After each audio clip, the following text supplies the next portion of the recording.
Hey, this is Sharni back, and I'm with the Church Cares Project, and I'm going to be presenting on caring for those you lead, mental health trauma in the church.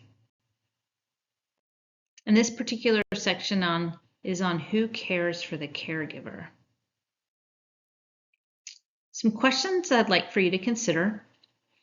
How does compassion fatigue impact me? How do I take care of my own personal wellness in order to not experience compassion fatigue? And what is at stake if I don't care for my own personal well-being? Some statistics among helping professionals. Up to 50% of counselors are at risk of developing vicarious trauma. Between 40 and 85% of helping professionals have developed vicarious trauma, compassion fatigue, and or high rates of traumatic symptoms. Rates of pastor burnout are almost up 400% from 2015 to 2022. 51% of women in church leadership are at high risk of burnout. And only 22% of pastors report receiving personal spiritual support. 11% of pastors report seeing a professional counselor, and 63% report never seeking out any kind of support. So what is the difference between vicarious trauma, secondary trauma, burnout, and compassion fatigue? So when we look at vicarious trauma, let me give you a couple of definitions. It's a cumulative effect experienced by a counselor or a caregiver or a volunteer due to repeated exposure to their clients or the person that they're working with, their traumatic experiences. And then there's a shift in the helper's attitude and worldview after prolonged exposure to the client or the person that you're helping suffering. So it's important to think about that the clinician or the helper's attitude and worldview after prolonged exposure to the person that you're helping, they're suffering. And this is accompanied by symptoms similar to those of post-traumatic stress disorder, which can occur as a result of secondary exposure to traumatic material that can result in a cognitive shift in the way a helper experiences themselves, others, and even the world.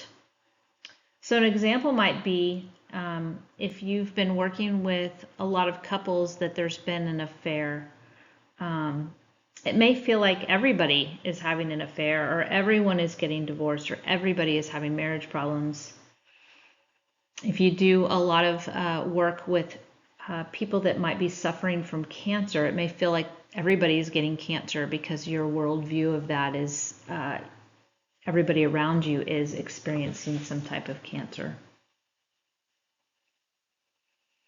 So secondary trauma, stress, or secondary trauma is distress or an emotional disruption resulting from ongoing or one-time exposure to individuals who have directly experienced trauma.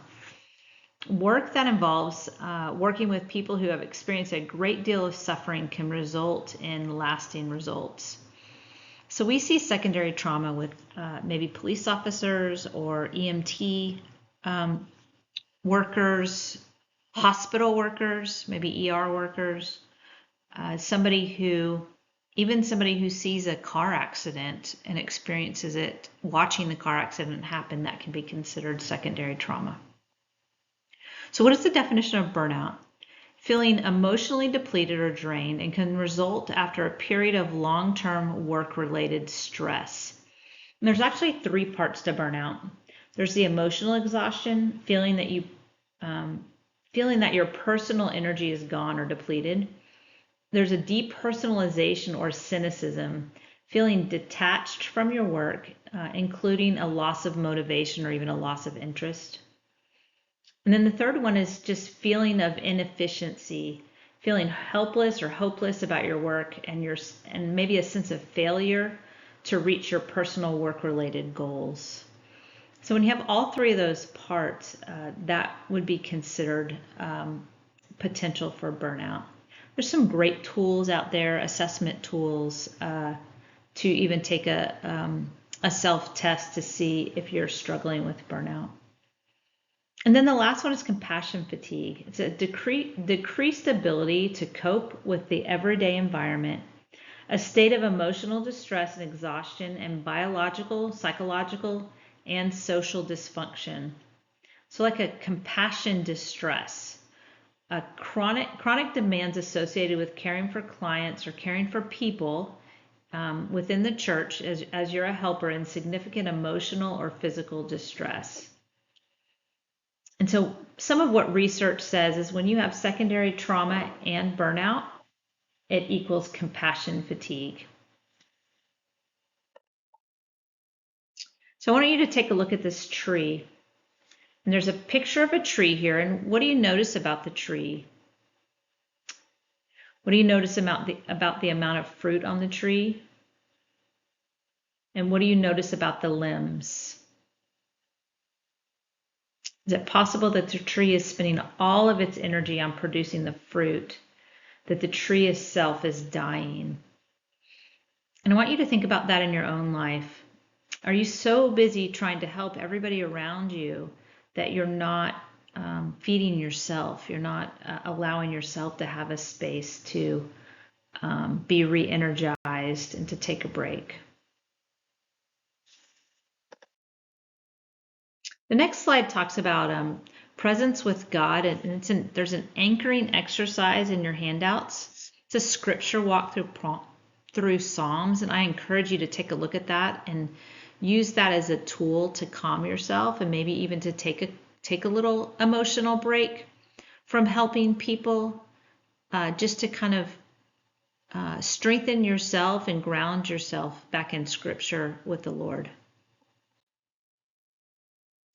And this is a protective closure tool, and you will find this in your handout as well. And this little exercise walks people through being able to kind of, when they're finished meeting with people or when you've talked with someone, it's the opportunity to travel home and separate yourself from the traumatic experiences maybe that were identified in the session that you just had with somebody. So I encourage you to walk through that. And this last one, this is also in your handouts as well, but caring for yourself in the face of difficult work. And I really like this little tool. It gives you 10 things to do each day to take care of yourself. And then learning how to kind of switch on and off. That you want to have empathy for others, but you don't want to begin to own the challenges that other people are facing because it becomes too heavy. And then how to become better at switching on and off. And there's some tools there. So I encourage you to take a look at that as well in your handouts. Thank you so much.